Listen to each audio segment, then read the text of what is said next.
Hi all, welcome to മന്ന kitchen. ഇന്ന് നമ്മൾ റെഡിയാക്കി എടുക്കുന്നത് നല്ല ടേസ്റ്റി ആയിട്ടുള്ള റാഫല്ലോ കേക്കാണ്. അതുപോലെ ഈ ഒരു കേക്ക് നല്ല കോസ്റ്റ്ലിയാണ്. ഇപ്പോൾ ഏകദേശം 1 മാസം കഴിഞ്ഞു ഞാൻ വീഡിയോ ഇട്ടിട്ട്. അപ്പോൾ അതിൻ്റെ കാരണം എന്താണെന്ന് ഞാൻ കഴിഞ്ഞ ദിവസം ഒരു പോസ്റ്റ് ഇട്ടിട്ടുണ്ടായിരുന്നു. ഇപ്പോൾ വാവ ഉറങ്ങുന്ന സമയത്താണ് ഞാൻ ഈ കേക്ക് ഉണ്ടാക്കിയിട്ടുള്ളത്, ഐസിങ് ചെയ്തതൊക്കെ. അതുകൊണ്ട് തിരക്കിട്ട് ചെയ്തതുകൊണ്ട് അതിൻ്റേതായ കുറേ പോരായ്മകളൊക്കെ ഈ വീഡിയോയിലുണ്ട് കേട്ടോ. അപ്പോൾ സമയം കളയാതെ നമുക്ക് വീഡിയോയിലേക്ക് പോകാം. അതിനു മുമ്പായിട്ട് മന്ന കിച്ചൺ ഇതുവരെ സബ്സ്ക്രൈബ് ചെയ്യാത്ത കൂട്ടുകാരുണ്ടെങ്കിൽ താഴെ കാണുന്ന സബ്സ്ക്രൈബ് ബട്ടൺ ഒന്ന് ക്ലിക്ക് ചെയ്യാനും തൊട്ടടുത്തുള്ള ബെല്ലൈക്കൺ കൂടി ഒന്ന് ഇനേബിൾ ചെയ്തിട്ട് ഓൾ എന്ന ഓപ്ഷൻ പ്രസ് ചെയ്യാനും കൂടി മറക്കല്ലേ. ആദ്യമായിട്ട് നമുക്ക് ഡ്രൈ ഇൻഗ്രീഡിയൻസ് ഒക്കെ ഒന്ന് അരിച്ചെടുക്കാം. അരിപ്പയിലേക്ക് 1 കപ്പ് മൈദ ഇട്ട് കൊടുത്തിട്ടുണ്ട്. ഇതിലേക്ക് 1 ടേബിൾ സ്പൂൺ പാൽപ്പൊടി കൂടി ചേർത്ത് കൊടുക്കുവാണ്. പാൽപ്പൊടി ഓപ്ഷണലാണ്, ഉണ്ടെങ്കിൽ ചേർത്ത് കൊടുത്താൽ മതി. 1 ടീസ്പൂൺ ബേക്കിംഗ് പൗഡറും 1/2 ടീസ്പൂൺ ബേക്കിംഗ് സോഡയും കൂടി ചേർത്തിട്ട് നല്ലതുപോലെ അരിച്ചെടുക്കാം.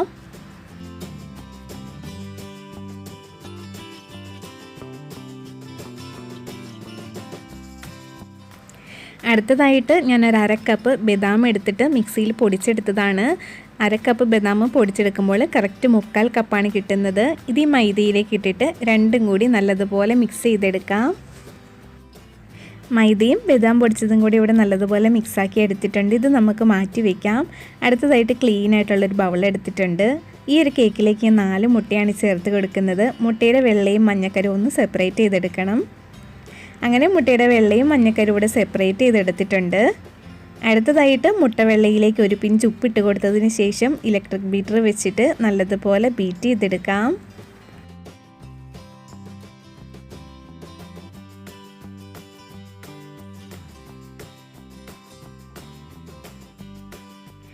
മുട്ടവെള്ള ഒന്ന് പതഞ്ഞ് വന്നിട്ടുണ്ട്. ഈ ഒരു സമയത്ത് ഞാൻ ഇതിലേക്ക് 1/4 കപ്പ് പൊടിച്ചിട്ടുള്ള പഞ്ചസാര എടുത്തിട്ടുണ്ട്. ഇതൊരു 2-3 തവണയായിട്ട് ചേർത്ത് കൊടുത്തിട്ട് നല്ല സ്റ്റിഫ് പീക്സ് ആകുന്നത് വരെ ബീറ്റ് ചെയ്തെടുക്കണം.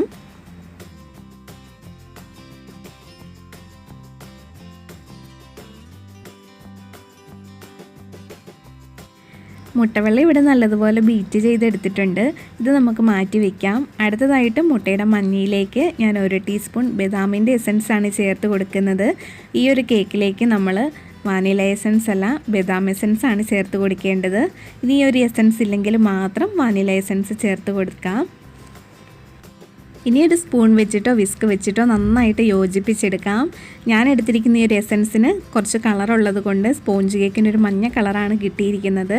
നിങ്ങളെടുക്കുന്ന എസൻസിന് കളർ ഇല്ലെന്നുണ്ടെങ്കിൽ നല്ല വൈറ്റ് കളറിൽ തന്നെ സ്പോഞ്ച് കേക്ക് കിട്ടും. അടുത്തതായിട്ട് നമുക്കൊരു 1/4 കപ്പ് വെജിറ്റബിൾ ഓയിലും കൂടി ചേർത്തിട്ട് നല്ലതുപോലെ യോജിപ്പിച്ചെടുക്കാം. ഓയിലിന് പകരമായിട്ട് 1/4 കപ്പ് തേങ്ങാപ്പാൽ ചേർത്ത് കൊടുത്താലും മതിയാകും. ഇനി നമുക്ക് ഈ മുട്ടയുടെ മഞ്ഞ മുട്ടവെള്ള ബീറ്റ് ചെയ്ത് വെച്ചിരിക്കുന്നതിലേക്ക് ചേർത്ത് കൊടുത്തിട്ട് നല്ലതുപോലെ യോജിപ്പിച്ചെടുക്കാം.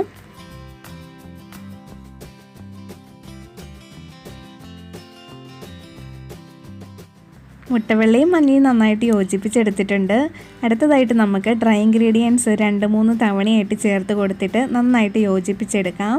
ബദാം പൊടിച്ചത് ചിലപ്പോൾ കട്ടയാകാനുള്ള സാധ്യതയുണ്ട്. അങ്ങനെ കട്ടയായിട്ടുണ്ടെങ്കിൽ ഒന്ന് അരിച്ച് ചേർത്ത് കൊടുത്താൽ മതിയാകും.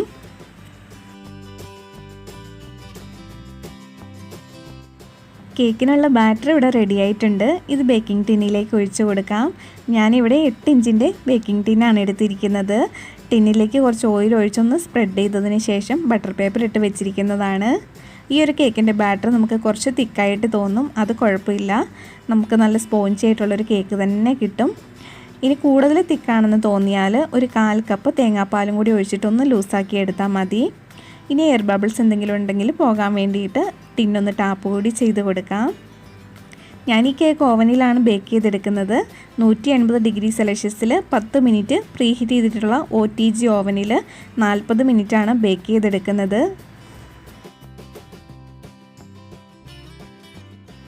കേക്ക് ഇവിടെ ബേക്കായി വന്നിട്ടുണ്ട്. ബേക്കായതിനു ശേഷം ടിന്നിൽ നിന്നും മാറ്റി വെച്ചിരിക്കുന്നതാണ്. നല്ല സോഫ്റ്റ് ആയിട്ടുള്ള കേക്കാണ്. കേക്ക് തണുത്ത് വരുമ്പോഴേക്ക് നമുക്ക് കുറച്ച് കാര്യങ്ങളും കൂടി ചെയ്ത് വെക്കാനുണ്ട്. അടുത്തതായിട്ട് കേക്കിലേക്കുള്ള സിറപ്പ് റെഡിയാക്കി എടുക്കാം. എല്ലാ കേക്കിലെയും പോലെ ഷുഗർ സിറപ്പല്ല, തേങ്ങാപ്പാലാണ് എടുക്കുന്നത്. ഞാനൊരു 4 ടേബിൾ സ്പൂൺ തേങ്ങാപ്പാൽ എടുക്കുന്നുണ്ട്. ഇതിലേക്ക് 1 ടേബിൾ സ്പൂൺ കണ്ടൻസ്ഡ് മിൽക്കാണ് ചേർത്ത് കൊടുക്കുന്നത്. കണ്ടൻസ്ഡ് മിൽക്ക് ഇല്ലെങ്കിൽ കുഴപ്പമില്ല, പൊടിച്ചിട്ടുള്ള പഞ്ചസാര ചേർത്ത് കൊടുത്തിട്ട് മിക്സ് ചെയ്തെടുത്താൽ മതി. ഇപ്പോൾ കേക്കിലേക്കുള്ള സിറപ്പും റെഡി ആയിട്ടുണ്ട്. അടുത്തതായിട്ട് കുറച്ച് വൈറ്റ് ചോക്ലേറ്റ് ഒന്ന് മെൽറ്റ് ചെയ്തെടുക്കണം. ഡബിൾ ബോയിൽ മെത്തേഡിലാണ് ചെയ്യുന്നത്. ഒരു പാത്രത്തിലേക്ക് 1/3 കപ്പ് വൈറ്റ് ചോക്ലേറ്റ് ഇട്ട് കൊടുത്തിട്ടുണ്ട്. ചോക്ലേറ്റിലേക്ക് 1 ടേബിൾ സ്പൂൺ തേങ്ങാപ്പാൽ കൂടി ഒഴിച്ചു കൊടുത്തിട്ട് ഇത് മെൽറ്റാക്കി എടുക്കാം.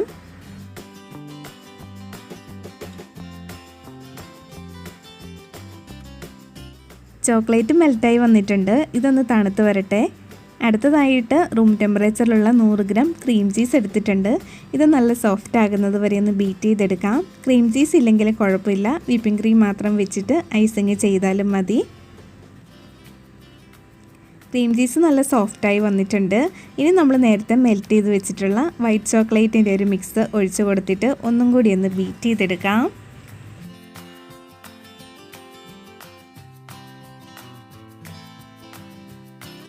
ക്രീം ചീസും വൈറ്റ് ചോക്ലേറ്റും മിക്സ് ആയിട്ടുണ്ട്. ഇത് മാറ്റി വയ്ക്കാം. അടുത്തതായിട്ട് തണുപ്പിച്ചെടുത്തിട്ടുള്ളൊരു ബൗളിലേക്ക് 1 കപ്പ് വിപ്പിംഗ് ക്രീം ഒഴിച്ചു കൊടുക്കുവാണ്.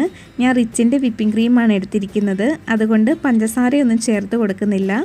അടുത്തതായിട്ട് ക്രീമിലേക്ക് 1 ടീസ്പൂൺ മിൽക്ക് എസൻസും കൂടി ചേർത്ത് കൊടുക്കുവാണ്. ഓപ്ഷണലാണ്, ഇല്ലെങ്കിൽ ചേർത്ത് കൊടുക്കണ്ട. ഇനി ക്രീം നല്ല സ്റ്റിഫ് പീക്സ് ആകുന്നത് വരെ ബീറ്റ് ചെയ്തെടുക്കാം.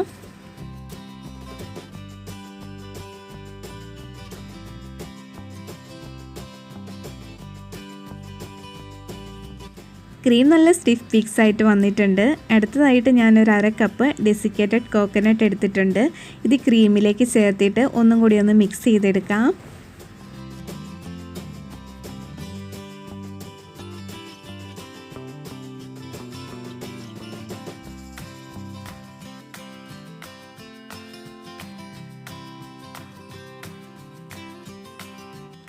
ഇപ്പോൾ ക്രീം ചീസും വിപ്പിംഗ് ക്രീമും റെഡി ആയിട്ടുണ്ട്. അടുത്തതായിട്ട് വിപ്പിംഗ് ക്രീം ക്രീം ചീസിലേക്ക് ഇട്ടിട്ട് രണ്ടും കൂടി നന്നായിട്ട് മിക്സാക്കി എടുക്കാം.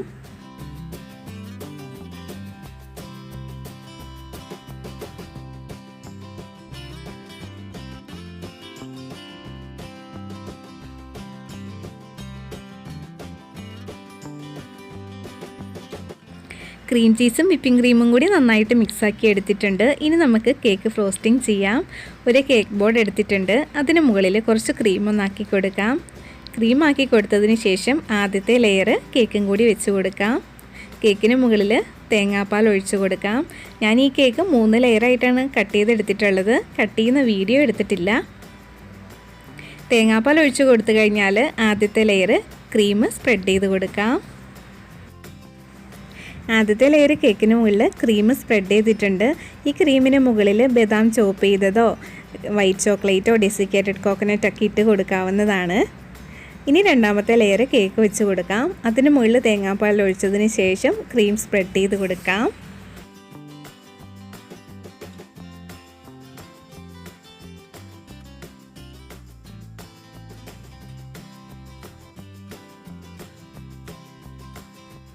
അടുത്തതായിട്ട് മൂന്നാമത്തെ ലെയർ കേക്ക് വെച്ച് കൊടുത്തതിന് ശേഷം തേങ്ങാപ്പാൽ ഒഴിച്ച് കൊടുത്തിട്ട് ക്രീം വെച്ചിട്ട് കേക്ക് ഫുള്ളായിട്ടും കവർ ചെയ്തെടുക്കണം.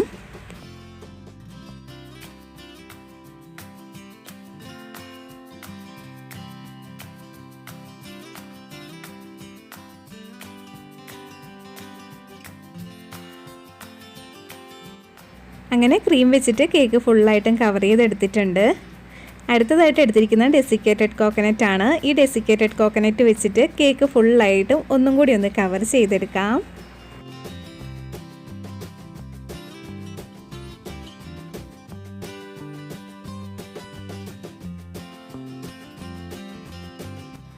അങ്ങനെ നമ്മുടെ ഈ ഒരു കേക്ക് ഡെസിക്കേറ്റഡ് കോക്കനട്ട് വെച്ചിട്ടും കവർ ചെയ്തെടുത്തിട്ടുണ്ട്. അടുത്തതായിട്ട് കേക്കിന് മുകളിൽ ഒന്ന് ഡെക്കറേറ്റ് ചെയ്യാനായിട്ട് കുറച്ച് റാഫെല്ലോ ബോൾസ് വെച്ച് കൊടുക്കുവാണ്. ഈ ബോൾസ് ഇവിടെ ഹോം മെയ്ഡായിട്ട് ഉണ്ടാക്കി എടുത്തിട്ടുള്ളതാണ്. പിന്നെ കുറച്ച് ബദാം ചോപ്പ് ചെയ്തെടുത്തിട്ടുണ്ട്. കേക്കിന് മുകൾ ഭാഗത്ത് സൈഡിലായിട്ട് ബദാം ചോപ്പ് ചെയ്തതും കൂടി ഇട്ട് കൊടുക്കാം. അടുത്തതായിട്ട് കുറച്ച് വൈറ്റ് ചോക്ലേറ്റ് ഒന്ന് റോൾ ചെയ്തത് ഈ ബോൾസിൻ്റെ സൈഡിൽ വെച്ച് കൊടുക്കുന്നുണ്ട്. ബോൾസിന് മുകളിലായിട്ട് 2-3 ചെറിയും കൂടി വെച്ച് കൊടുക്കുന്നുണ്ട്. നമുക്കിഷ്ടമുള്ള രീതിയിൽ ഡെക്കറേറ്റ് ചെയ്തെടുത്താൽ മതി. അങ്ങനെ നമ്മുടെ ടേസ്റ്റി ആയിട്ടുള്ള റാഫെല്ലോ കേക്ക് ഇവിടെ റെഡി ആയിട്ടുണ്ട്. എല്ലാവരും പറ്റുമെങ്കിൽ ഒന്ന് ട്രൈ ചെയ്ത് നോക്കണം. അതിനുശേഷം ഫീഡ്ബാക്കൊക്കെ അറിയിക്കാനും മറക്കരുത്. വീഡിയോ ഇഷ്ടപ്പെട്ടാൽ തീർച്ചയായിട്ടും താഴെ കാണുന്ന ലൈക്ക് ബട്ടൺ ഒന്ന് ക്ലിക്ക് ചെയ്യാനും എല്ലാവർക്കും ഒന്ന് ഷെയർ ചെയ്ത് കൊടുക്കാനും കൂടി മറക്കരുത് കേട്ടോ. വേറൊരു റെസിപ്പി ആയിട്ട് നമുക്ക് അടുത്ത വീഡിയോയിൽ വീണ്ടും കാണാം. Thank you for watching.